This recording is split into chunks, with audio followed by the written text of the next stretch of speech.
Hello, everyone. Welcome back to another amazing episode of 52 Authors, 52 Weeks with me, your host, Dr. Lisa L. Campbell. Today, I am joined with my author who is all the way from Sedona, Arizona, one of the places that's on my list to visit. And the author is A.G. Billig. And this is the name of the book. Listen to this. I Choose Love, a journey from fear to love. Welcome to the show, AJ. Oh, AG. AG, yes.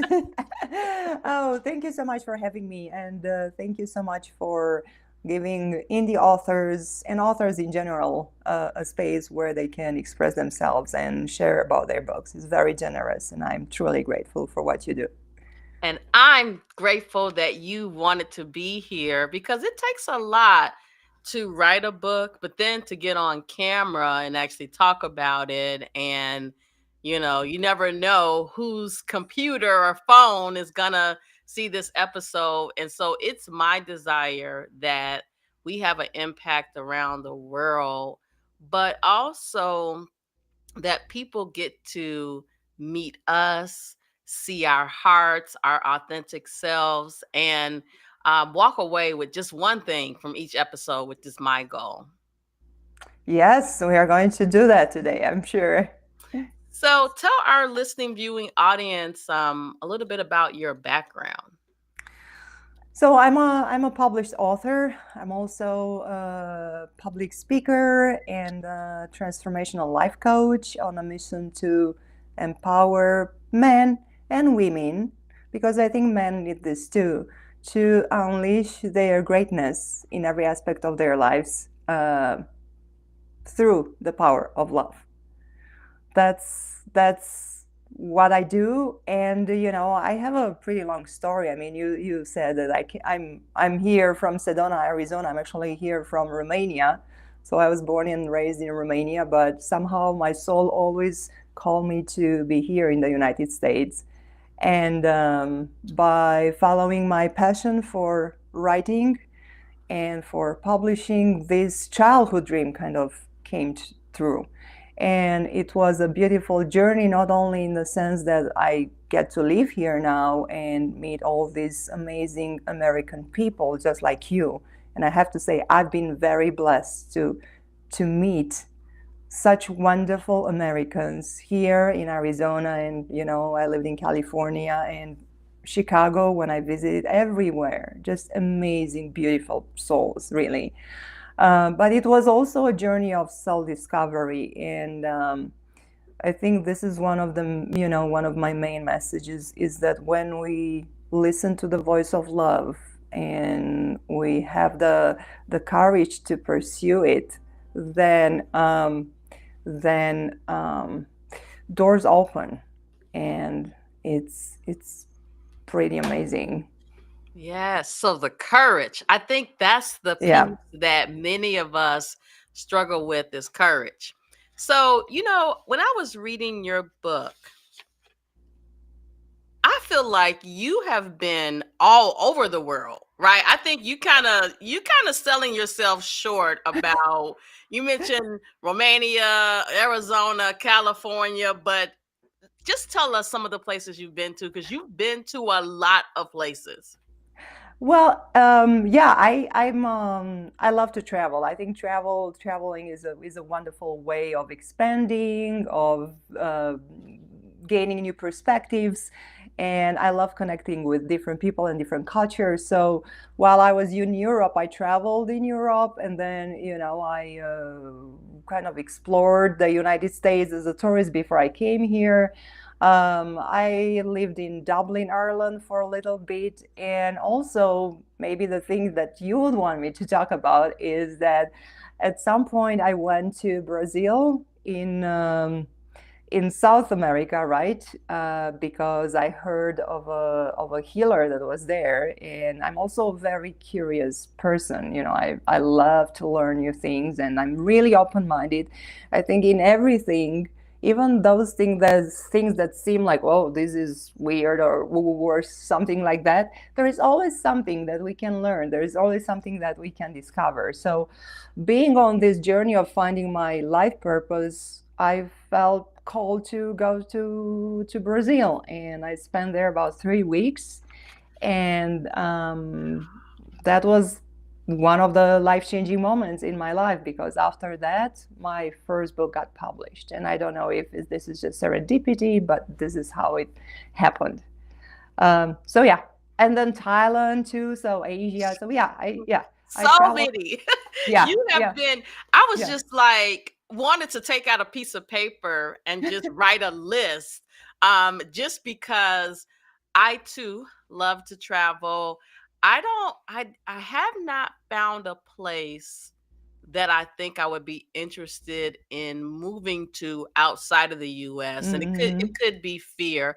I will say that in 2019 I had an opportunity, 18, 19. I had an opportunity to do some presentations in Abu Dhabi, Ah. and I did enjoy myself there. In fact, it was so funny when I first got the opportunity. My husband was like, "Now we don't have this where like you need permission, right, to do things." But he was like, "Yeah, I think I'm going with you on this trip because he wanted to make sure that I am protected." And so we Mhm. got there like days into the trip. He was like, "Yeah, I could see you coming here." um Not necessarily by yourself but with a group, and you would be okay. And so that's the only place that so far that I've said I could go there and do a project for like 6 months, and be okay. Of course I would miss home, but I really enjoyed it. What Now I have a question. What did you like? What did you enjoy about it? Because I think. Well, I loved, so first of all, we stayed in Abu Dhabi, Mhm. but then we went for a day trip to Dubai. So what I liked about it, what is that it seemed very laid back. Mhm. Um, Everybody just seemed at peace, whereas I feel like the US is just rush, rush, rush, rush, rush. I also enjoyed the beauty of Mhm. the area, and I wanted to know more. So on the first couple of presentations I did, they were at this the hotel we were staying at. But then after that, we did a couple of things at the Cleveland Clinic Hospital. Oh my gosh. I was like, this hospital is so beautiful. It's almost like I've been in a lot of hospitals over the last 33 years of my healthcare journey, but this particular Mhm. hospital, I felt like healing was taking place there. It wasn't a place that people would go to die, but they actually went there, got better, and left. Now I know people are thinking, well, it's the same thing with the US hospitals, but this it was the aesthetics for me, Mhm. right? So Yeah, that's just what I felt when I was there. that's beautiful. Yeah, and aesthetics matters. I mean, and I think it's also part of they can definitely help healing, and they can also help us in our own homes with inspiration and feeling good and being productive. And yeah, I can Yeah. totally relate to that. Yeah, yeah. Yes, I loved it. And I've been a lot of places, not as many as you. Hmm. My younger cousin, she's probably 14, 15 years younger than me, but she turns 40 this December, and she wants to go to Greece and Rome for her 40th Beautiful. birthday, and she Yeah. wants us to go with her. So we're we're trying Go, to go, see. go. You will we're love it. Go. well, we usually plan our trips at least a year in advance, and so at the time of this recording, right, it's April, and so we're Mhm. like, I don't know if we're gonna be able to swing this, but we'll see, we'll see. It's So worth giving it a try. Yeah. I know, it's like it's on our list, right? But timing is everything. So let's dig into some topics from the book. One of them being these 9 universal laws that govern our existence. Talk to us a little bit about those 9 laws. Okay, so there they are in the book, and we only have so much. We only have so much time. Um, we are familiar, right, with in a society we have laws to that keep the society in place and keep people safe and all these things, but then there are other laws that were put in place by the creator, and these laws were kind of um, given to us. They were kept and then they were transmitted throughout the ages. So there are different things that actually keep the universe in place and keep our existence on Earth in place and the cosmos in place, that underline all the other laws that society puts in place. So probably one of the most known laws that people heard about it is the law of attraction, right? That everybody's talking about that when it comes to manifestation. So basically what it says that we typically in our lives we don't attract what we want, but we attract what we are. And this is a very, very important thing, because what we are is not our job, is not being a spouse or single, or being a Romanian or an American, is our beliefs and our thoughts and our emotions combined. So this is extremely good because we always have a choice to change these beliefs, to change our thoughts, and that will reflect in our emotions so that we can change our reality. But this also comes with responsibility, right? Because that means we can no longer blame the circumstances or other people for what's happening in our lives. So, but I think it's really, really empowering. Okay, let's go through.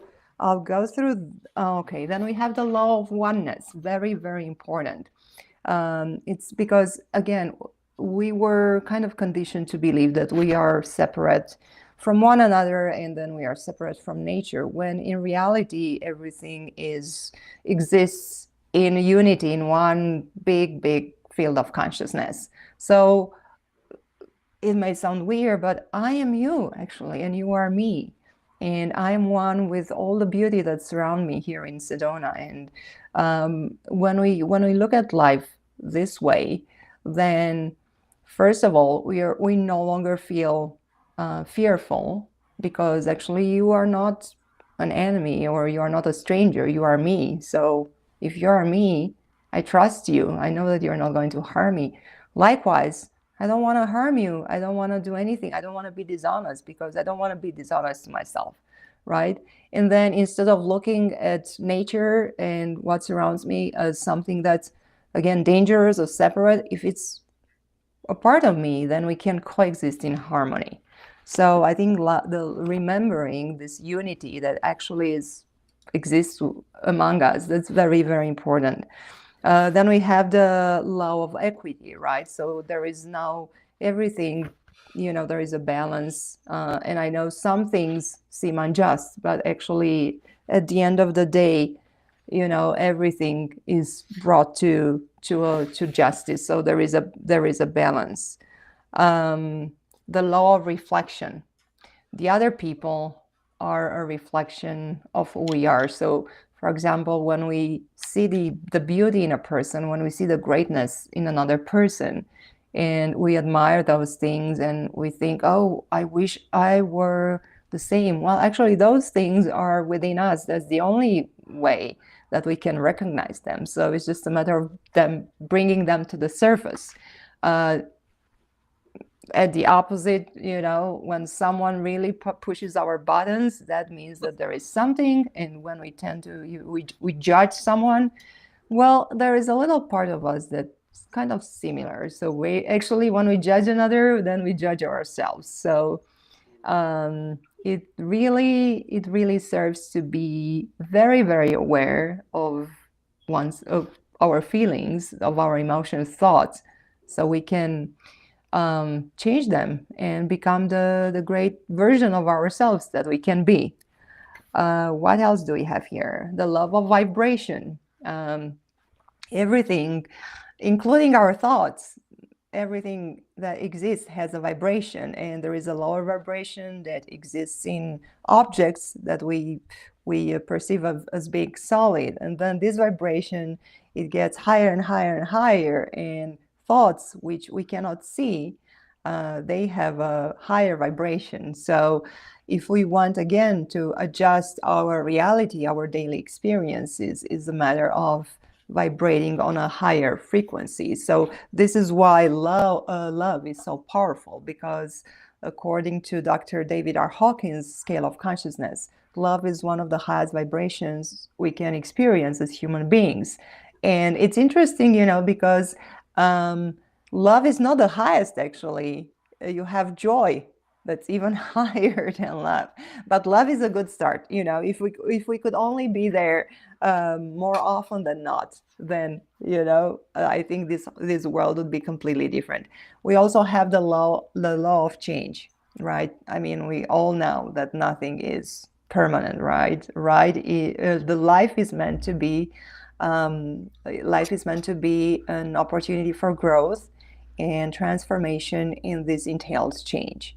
So I know, like, we tend to dislike change, but actually change is a good thing, because if we stay in our comfort zone too long, then I guess we become stagnant. It's like, like water in after rain. If you have a puddle that doesn't go away, then over time it'll smell bad. It won't. So we need to grow. And I think there is I can't remember exactly the name of the philosopher that said that when we don't grow, we actually shrink and die. So change fosters growth. um, we have the law of cause and effect, of course. So that means that everything that we put out comes back to us, and it's not to punish us, um, but it's a consequence of the law of attraction, right? Because what we send out, that comes back to us. So it's good to remember that. And there is that question: what do you want, to be right or to be happy? And choose to be, rather to be right, and retaliate when we think that that should be the right thing to do, just to be happy, and think that maybe that person, that they are doing the best they can, and eventually justice will be done. But we can look at them with compassion and be who we are. Be love, be kind, be be a nice person. And we also have the law of rhythm. So there is rhythm in everything that we do, and it's like a pendulum. When we go to extreme, so if we have like extreme joy, then, and we are not able to kind of not tone it down, but come to a space of balance, then the pendulum will swing and then we'll get into the opposite direction. So it's always like this. And that's a good thing to remind, that nothing lasts forever, right? Even when we have a really bad moment, this won't last forever, because there is this low. And so the thing is that the more we are able to be conscious of our thoughts and emotions, and find like the stillness and inner harmony, then the pendulum won't swing that, that the difference won't be that big between those two opposites. So we covered all nine. Yeah. Yes, you did them very quickly. And as you were talking about them, one of the things that I started to reflect on was you could literally take those nine and sit down and write about how you feel about each of them. Like, for example, changing. Mm-hmm. I think a lot of people, and my husband actually says this quite frequently. I'm 52 years old. I am who I am. Good. And I'm like, yes, but in order to grow, there are things about each of us that we could change for the better. But I Mm-hmm. think it's the fear of change that just holds us at a standstill. And when you talked about the puddle of water, if it never went away, I never thought about it like that. But I think when you take the time to be intentional about thinking about who you are, and how you can grow as a person, you start to see things differently. Yeah.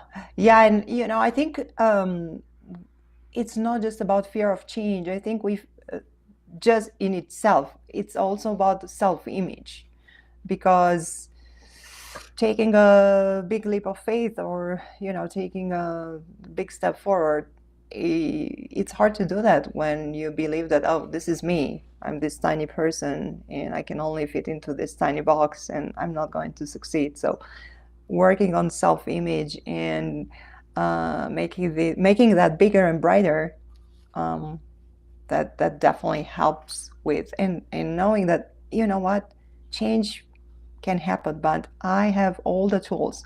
I'm equipped to face change no matter what. I have myself, so I can do this. Wow. One of the things in the book you talked about love, and you talked about how dogs truly love, they're loyal. So first of all, I'm not a pet owner. My husband actually loves dogs, so we can't have one here.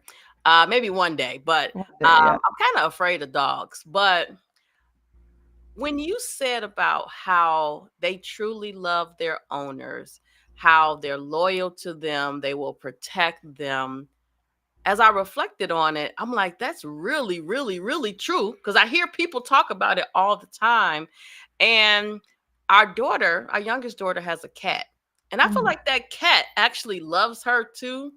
Um, and it's just so weird because I guess they don't get to truly experience how harsh this world could be. I mean, they can experience it, but I think we're more likely to experience it than them. And I think many of us have been hurt by those who say they love us, Yeah. that we don't heal from that pain. And so we're not able to move forward. It's so funny because you're talking about you what you said about dogs, because I saw the other day a gentleman walking his dog, and I was like, oh, this dog is so happy. This dog has no worry in the world. He's being fed, he's being walked, he gets belly rubs, he gets good care, all that. He doesn't have to do anything. And that's funny you're just saying that today. But yeah, well, we know, all the dogs in shelters, but yeah, is as humans here on this planet, as we, come into this world and then as we grow up, there are many instances where, especially in the beginning, we are fully open and we are fully loving. And unfortunately, although parents do the best they can, they do what they have been taught to do. So love comes as something that's transactional, conditional, and little by little, that light kind of dims, and then we kind of tend to be transactional in our relationships later on. So yeah, it takes, again, self-awareness and the decision to truly look inside and see, okay, what can I do? I don't want to live like this. I know there is more to life than that. I know that I can experience life, like fully and joyfully. And so what can I do? What can I change? Am I willing to do it? Yeah, yeah. So in the book, you talk about the power of choice in overcoming the victim mindset. Hmm. And there is something, well, let me see how I want to phrase this without giving away too much. But you know what? I have to be Lisa, so I'm just going to say it. I can't Yes, please. I can't be anybody else than who I am. So Yes, yes. our son made a comment that he did not want to leave his children, like break up his Hmm. household, because he saw what it did to him when my husband and his mom separated. And I feel like he has become a victim to that situation. And I started to reflect because I'm like, Hmm. well, my father and my mother got divorced. Hmm. but I never felt like a victim. Yeah. I'm like, they got divorced, not me. And I Right. never felt growing up that I missed out on anything. Mhm. But for some reason, he believes that my husband broke them up. And so he doesn't want to do the same thing, even though he's not getting the love that he deserves. Oh. Now, you see, I am truly authentically Lisa Yeah, and I because I'm appreciate able to that. share it on Yes. this Yeah. podcast. Yeah. And that's because I believe in not holding things in because Yeah. they weigh you down. Yeah.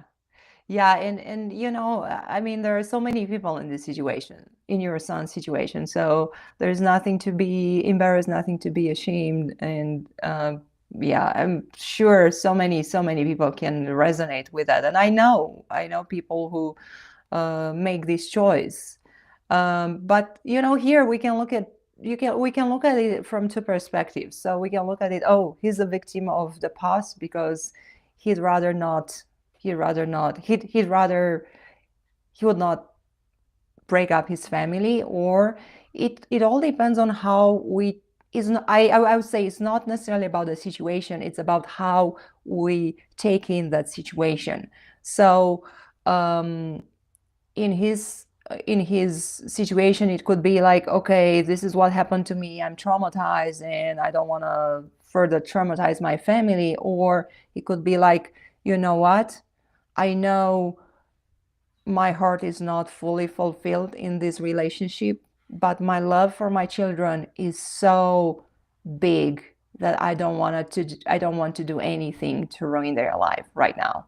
So if he's making his decision from this empowered place where, yeah, I'm choosing this because I care about my children, and because you are definitely a really strong woman and you have a really strong sense of self, and you are able to see that although your parents were breaking up, you're still getting the love from both sides. But every child is different, so you never know how they would react to that particular episode. I know people who were ruined by their parents' divorce. So I think that, again, with your son, it might be, well, I don't want to repeat a pattern, or actually I'm that brave and I'm that strong that I'm here for my children primarily at this stage of my life. And when the time comes, I know I can find true happiness for myself. But in the meantime, this is my happiness to be here for my children. Yes. And we, as the parents, have to accept Yeah. that that's the decision that he made. Yeah. And we continue to move forward in life. Yeah. Yeah. And, you mentioned the word, I'm a strong woman. And I want to point out something to someone that may be listening to this and Mm-hmm. they're thinking the same thing. I wasn't always like this. I grew to this Mm-hmm. place through Yeah. many trials and Mm-hmm. tribulations. And so it's my daily walk that has landed me here. And I continue to do this walk because I love myself enough. I love the people around me Mm-hmm. enough that I want to continue to grow daily so that I can be there for others. Yeah, that's beautiful. And I love what you said about loving yourself, because this self-love, somehow it got that bad rap, and that's completely mm, undeserved, I would say, because we cannot give other people what we cannot give ourselves. So I think if we love other people, then it is our duty to love ourselves so that we can love them to the best of our abilities. And I also want to say that your son, if as long as he feels also your love as parents, that you're supporting him in his decision unconditionally, this will give him the strength to make the best choice for him and his children. So your love is the probably the biggest support he can get. And that's the hard part because as a parent, even when Mm, your kids are grown, yeah, you want to protect them and yeah, shelter them, yeah, but you truly have to, and I agree with you 100%. You got to just give them that unconditional yeah. love. The young folks have on social media, we listen, but we don't judge. Yeah, yeah, And it's hard, right? It's hard to yeah. do that, especially when you love someone, you don't want to see them hurt, Mm, but loving them enough to let them walk that journey and that you're going to be there for them no matter what. yeah, yeah. That's the biggest, the biggest love you can give someone. And also knowing that we are here, because my mom is the same. She wants to protect me and she wants to make sure that I don't get hurt. But she's been very supportive for to me being on this journey. And but still, when I come and visit her in Romania, she still has tries to tell me what to do all the time. And I say, Mom, I'm not 5 years old anymore. So this love that pours from our hearts without any attachment, without any conditions, without any expectations, that's I think that's the biggest gift that we can give someone, with together with the gift of our presence, being there, fully present, listening, and accepting. Oh, accepting, Yeah. accepting, I think is a challenge for many of us. Hmm. So listen, we are unfortunately I know. out of time. I know it's like we could the nine um the nine universal law. Laws. I Yeah. again, I truly see that as a full day sit down, explore them because I think they really could help us Yeah. see where we could benefit from growth, Yeah. if we would just take the time to do that. But I love um, your mission to help others really fully understand what love is and how love can transform us into a better version of ourselves. Not to say we're not okay, right? But there is more Yeah. that we could experience if we're just willing to take that first step. Yeah. Totally. I like to say, love is our superpower. Yes. Yes. Yes. Yeah. Yeah. Wow. I attend a lot of conferences, and when I see people who I haven't seen, I always give them this Mm. big warm hug, Yeah. and they're just like, "Wow, I really needed that."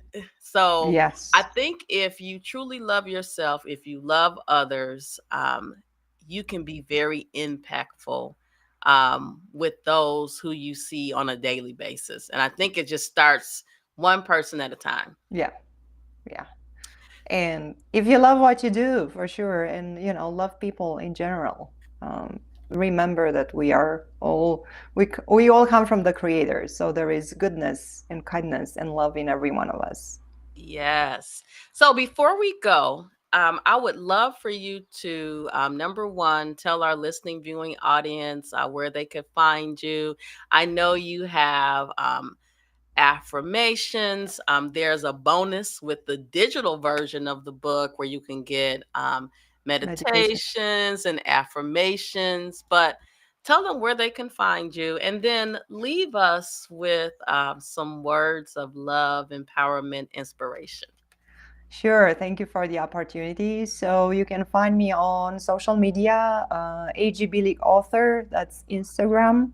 I'm on Facebook too, AG Billig, and I have a YouTube channel. If you put in AG Billig, you will find me. And then there is also my author website, which is www.agbillig.com. It's still under construction, but it will be ready very, very soon.